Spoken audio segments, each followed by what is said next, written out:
Breaking news out of Oklahoma, where investigators say a convicted sex offender murdered 6 people, some of them his own family, and then killed himself. We'll tell you what else we learned from today's news conference. And police still searching for the suspect after an active shooter situation in Atlanta. The latest coming up. Plus, a story more than 150 years in the making, the unique history and unknown future of Wonderland Cave. 4029 News at 5 starts right now. Live, local, late breaking. This is 4029 News at 5. We are tracking 2 breaking news stories. Good evening. I'm Brandon Evans. And I'm Allison Wise. At least 1 person is dead and more injured after an active shooter situation in Atlanta. But first, we learned a lot more today about the murders at a home near Okmulgee, Oklahoma. Now, police say Jesse McFadden, a convicted sex offender, killed everyone found on the property and then killed himself. The victims, 2 missing teen girls, Holly McFadden and her teenage children. Brett Rains has more.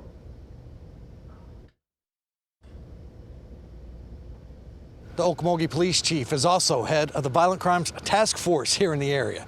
He says all 6 victims were shot.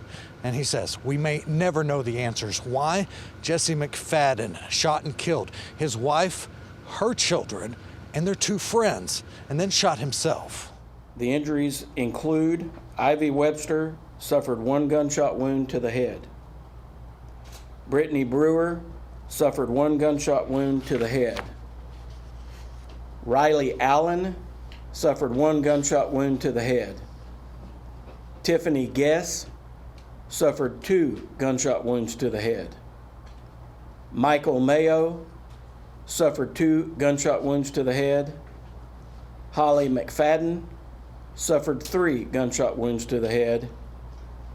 And Jesse McFadden appears to have shot himself in the head. Normal people can't understand why.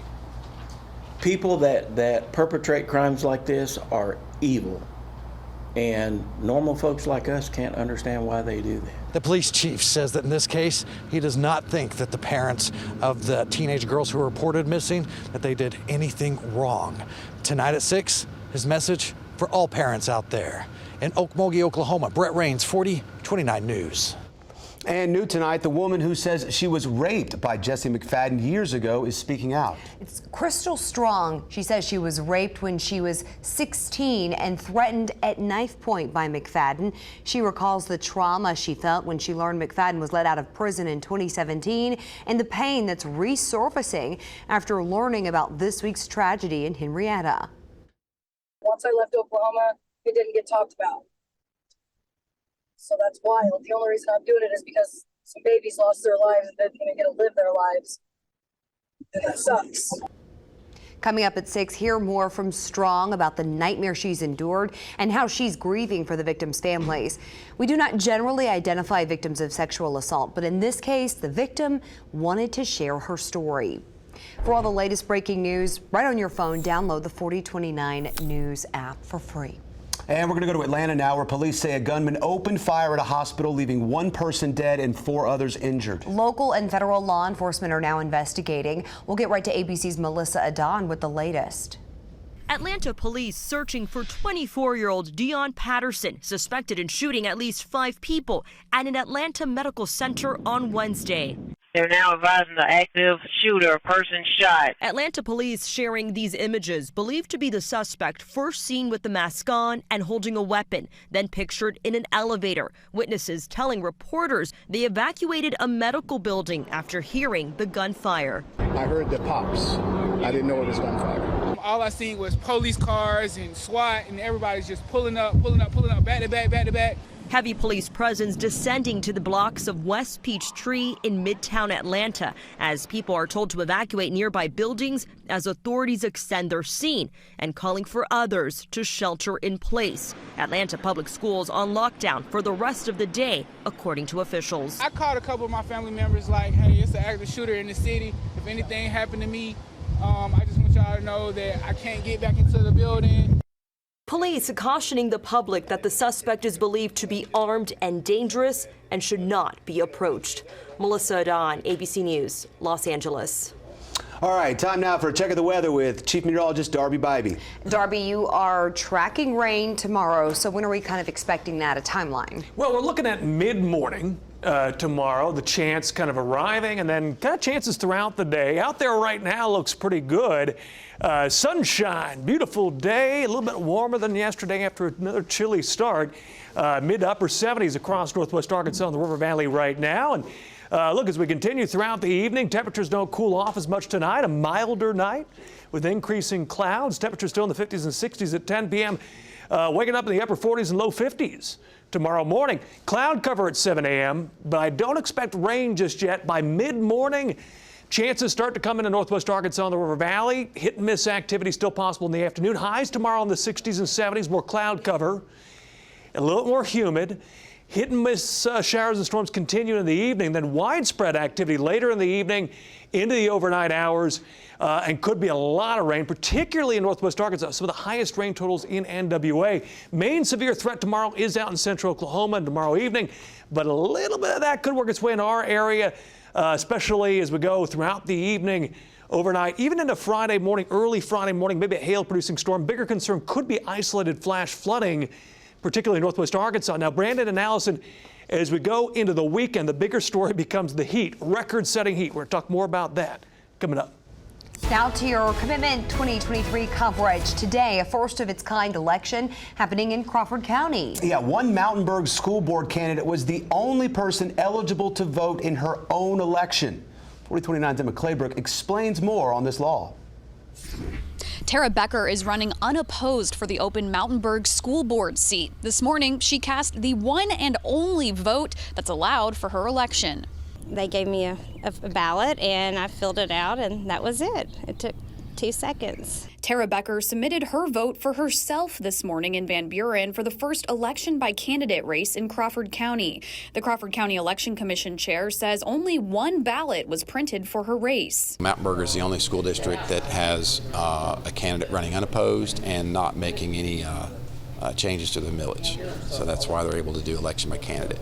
And the benefit to doing it that way is it's less expensive to conduct the election. The new law was passed in 2021 by the state legislature, and it went into effect this year. Becker says the election by candidate process is new for everyone involved. It's very new and very confusing to me, but it's all being worked out and it's gone great. It's a new thing, so we're just trying to work with the State Board of Elections to make sure that we're doing everything correctly. Becker has 4 children and says education is important in her community. She says this is her first time running for office, and it's a strange situation that she'll never forget. I put children first. Children are my passion, and I want to make sure that everyone has an equal opportunity to succeed in life and get the core values they need. In Crawford County, Emma Claybrook, 4029 News.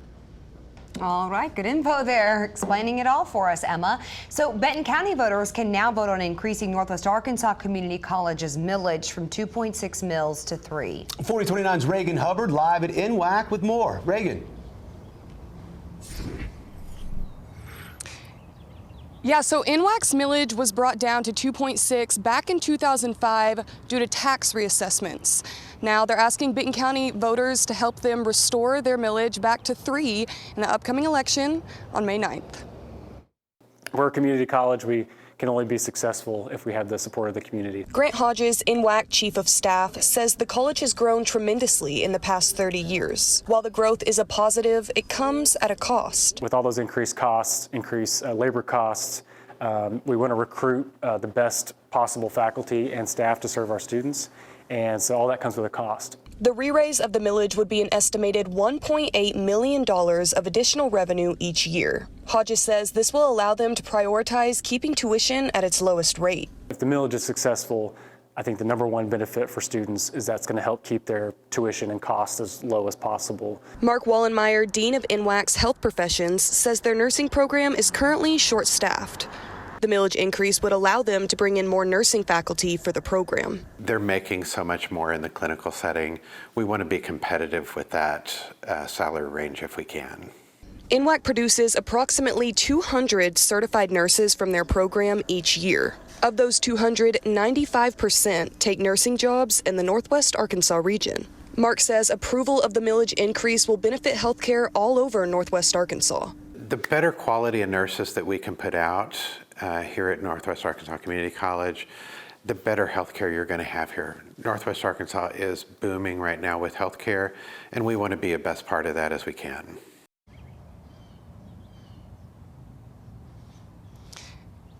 And because this millage was automatically brought down from 3 mills back in 2005, NWAC staff emphasizes that this is actually considered a restoration, not just a raise. Early voting has begun and will continue through May 5th and then again on May 8th. You can also vote on Election Day, May 9th from 7:30 a.m. to 7:30 p.m. In Bentonville, Reagan Hubbard, 4029 News. All right, for more information on all of those races, you can go to 4029tv.com. An inmate died at the Sebastian County Detention Center earlier today. A news release from the sheriff's office identified the inmate as 41-year-old Maria Landrum of Fort Smith. She was in custody since Sunday when she was arrested for aggravated assault of a family member. Police say they don't suspect foul play, but an autopsy is being conducted. Arkansas State Police are also investigating. And Jackson Mahomes, the brother of Chiefs quarterback Patrick Mahomes, has been arrested accused of aggravated sexual battery. He's now out of jail on a $100,000 bond. Take a look. This is his mugshot that was taken at the Johnson County, Kansas Sheriff's Department. He's accused of forcibly kissing the owner of an Overland Park restaurant and bar back in February. Calvin Davis, Olympic bronze medalist in the 400-meter hurdles and former University of Arkansas student, died Monday. A 400-meter runner early in his career, he found his calling in the 400 hurdles. He finished third in the Atlanta Olympics in 1996. No cause of death, though, has been given at this time. So police have taken suspect Francisco Oropeza into custody after a 5-day manhunt across Texas. Authorities say he was on the run after killing 5 of his neighbors last week. Law enforcement also took his partner and friend into custody for allegedly helping him evade arrest. This is an unspeakable murder, unspeakable tragedy. But Mr. Oropeza will be held accountable. Police say Oropeza's wife helped him evade arrest, and at one point, officials said she was cooperating with investigators, and a friend was also arrested, facing the same third-degree felony charge as his wife. All right, well, if you're sniffling and sneezing more than usual this spring, you are likely not alone. Allergists say that the mild winter resulted in an early start to the allergy season, especially tree pollen season. They also added a very surprising fact that climate change is increasing the overall length of allergy season because it's taking longer for the first freeze to happen in many areas, and warm-ups are happening earlier in the spring. We did speak with a local allergy clinic, and they tell us first-time allergy patients are also increasing. We have seen a lot more new patients for allergies lately. A lot of patients that have moved to the area from other geographical locations, moving here, living here for about 3 to 4 years, then starting to see some symptoms develop. I was just talking about my nose. I was sniffling, so I'm in that category. Yeah, pollen's pretty bad right now. Yeah. It could also be, though, a very bad tick season, and that's because of the mild weather. So we'll have more on allergies and ticks, all of that coming up with Robert Sir. Brandon, you've been digging into a story that's underground. I have, Allison. I visited Arkansas's own Wonderland Cave. I'm going to tell you about its rich history. That's coming up after the break.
Well, Arkansas is home to thousands of caves, but one in particular has a unique history that many don't know about. It's called Wonderland Cave, and I went to Bella Vista to learn more about its storied past and its unknown future. Nearly 100 years ago, the front of Wonderland Cave looked like this. Behind that door are stairs that lead you hundreds of feet underground. This is what the cave entrance looks like today. Few people alive have been inside of it, but one of them is Bella Vista Historical Society co-president Zita Lucas. She says the first published report of the cave dates back to 1868. C.A. Linebarger bought the cave in 1917, but it wasn't until he got this idea that things really got interesting. In the fall of 1929, C.A. Linebarger, who was one of the three Linebarger brothers involved in the whole resort, and his wife went to Europe on vacation. And the story is that they went to a nightclub in Paris that was in a basement, decorated to look like a cave. And he said to his wife, you know, we got this big cave back home. We could make it into a nightclub. And the story is that she replied, yeah, and you've had too much to drink. But they did end up making it a nightclub, with the cave playing host to several acts like Clarence Love and Russ Coleman. State lawmakers even met there in 1931. It was in the summertime, so they did say it was an informal session. No formal business was done. No laws were passed. The cave was also used as a bomb shelter in 1962 during the height of the Cold War and the Cuban Missile Crisis. The Linebargers eventually sold the cave to Tracy Melton and Jim Fielding of Bentonville. In '88, they reopened it as kind of a rock and roll nightclub. And they then are the ones that closed it. They had it until '95. It's changed hands a few more times, but has not reopened to the public since 1995. We wanted to get a first-hand look at Wonderland Cave. The problem is it's been closed now for decades. It's still located right off the hiking and biking trails here in Bella Vista, across from Dartmoor Road, but you can see quite the shell of what it used to be. A local filmmaker has taken her love of the cave and created a historical fiction movie about it. Welcome to Wonderland Cave. In fact, it earned Krista Bradley quite the prestigious honor. I wrote a screenplay that ended up being one of the top 100 screenplays in the En-ROADS Fellowship for 2023. I placed as number 54, and because of that, I got invited to the En-ROADS Fellowship networking event at Sundance. She says the film is set in 1930, the first year the cave opened as a nightclub. We actually just had the stock market crash, we have Prohibition, we have all of these things going on that just make the world even more mad than it normally is, but we also have this amazing, wondrous place. She talked about the cave being closed to the public since 1995. People aren't aware of the rich history that we have here, and it is indeed rich. It's so vibrant, it's so entertaining, and it's the farthest thing from what you would expect whenever you think Arkansas history, yet it's all here. The future of Wonderland Cave, however, remains a mystery. Since the Walton Enterprise Group bought it in 2019, we don't know why they haven't reopened it or what their plans are. Lucas says she knows the cave would need to be brought up to code first. To reopen it to the public involves meeting a lot of restrictions and regulations and so on, including a second entrance. Right now, there's only one way in and out of the cave. You can see the stairs are covered by this locked steel door. Current OSHA law requires at least 2 exit routes must be available in a workplace. So for now, only the hope remains that Wonderland Cave will once again be open to the public. I mean, just anything that just leaves a legacy and shines a light on the history that it once was. If it can't be what it once was again, you know, at least pay some type of tribute to what it was. Great story. I mean, you really kind of uncovered a lot there. Yes, that was 155 years of history wrapped into about 3.5 minutes. But what's really cool, guys, is that some of the folks I interviewed, they are looking to identify people in one of those photos. So let's show that photo again. Now, maybe you recognize someone. Maybe it's a parent, grandparent, maybe even a great-grandparent.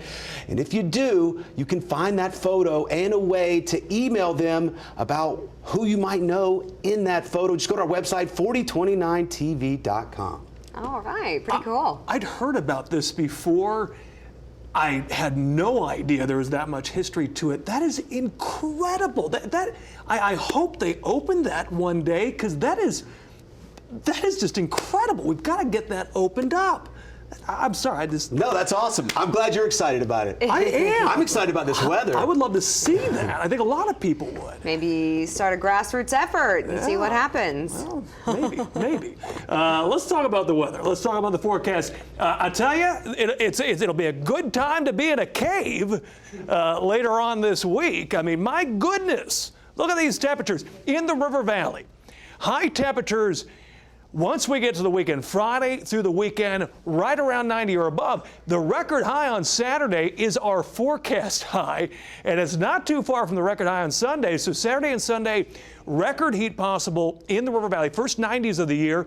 Could get to 90 in northwest Arkansas somewhere, but our record high is also very close to our forecast highs. Our forecast high is actually above the record high at Drake Field on Saturday. So just incredible heat, and with that humidity, feeling like summer this weekend.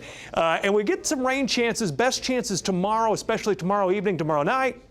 Some of that could last into early Friday morning. And then after that, generally quiet Friday, Saturday, a small chance. Hit and miss activity. Try to return Sunday night, and Monday night. We'll have to watch that. Could even come with another chance of severe weather. Out there right now, looks beautiful. Very spring-like, perfect spring afternoon, high 75 after a low of 35 at Drake Field. We knew it was going to be cold this morning. We knew we were going to have some patchy frost this morning. We did. But I can tell you this, all you gardeners out there, we're done with any chance of frost for the rest of the season. I'm confident of that. You just saw the 5-day temperature outlook. You can kind of see why, but I think we're done with the frost. So if you had any gardening plans you're putting off, you don't need to put those off anymore. And in the River Valley, an average high, beautiful high after a chilly, well below average low for us too. Here's the next system coming in from the west, out there in Oklahoma. That's the one that's going to affect us tomorrow in the River Valley. Not much of a chance of rain early in the morning, but by mid-morning, some chances, and then even better chances evening and overnight. Highs in the 70s tomorrow. In northwest Arkansas, right around 50 in the morning, low to mid-70s in the afternoon. A lot of cloud cover, rain chances mid-morning, and again late in the day into the evening and overnight hours. Those are our best chances with this system. Most of Friday looks good. Much of Saturday probably rain-free. Little better chance Sunday afternoon and Sunday night, Monday afternoon, Monday night. And with all this heat and all this humidity, this time of year, it could be a strong to severe storm in there. We are still certainly in the thick of severe weather season, even though we haven't had a lot of it necessarily lately.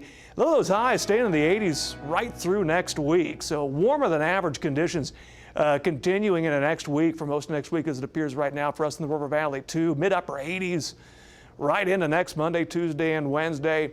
And again, our best rain chances really tomorrow night, and then again, perhaps Sunday night, and Monday into Monday night. If you stay with us, we'll be right back after the break.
Oklahoma tribal leaders are pushing back after Governor Kevin Stitt rejected a bill that would allow students to wear tribal regalia at graduation ceremonies. Governor Stitt issued the veto, saying the bill could be used to allow other groups to demand special treatment. It could result in people wearing whatever they please at a formal ceremony.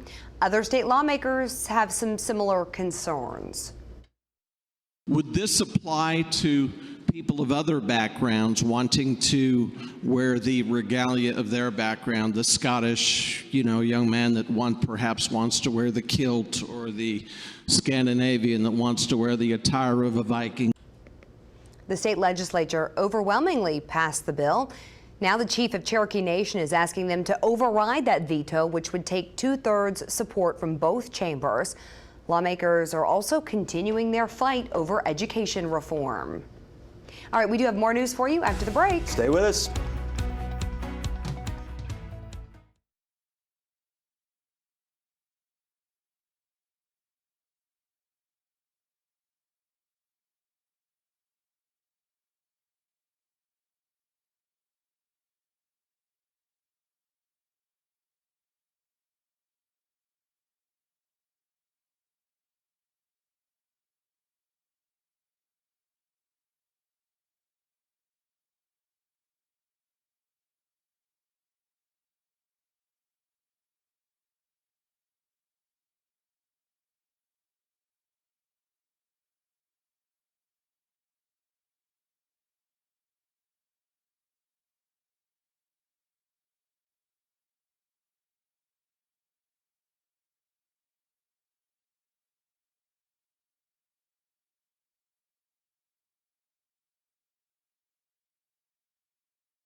Well, we hope you tune in this Friday, or maybe if you're in Fort Smith, check out Darby on the Road. He's going to be at the Steel Horse Rally. It's a charity motorcycle rally. It's happening Friday and Saturday. Darby will be there doing weather on Friday evening, and it's going to be a good time, I'm sure. Yeah, it's going to be loud, but it's going to be really cool, and hope you turn out for it and tune in for all our coverage of it. Thanks for joining us for 4029 at 5. It's now time for World News Tonight with David Muir. You're watching 4029 News.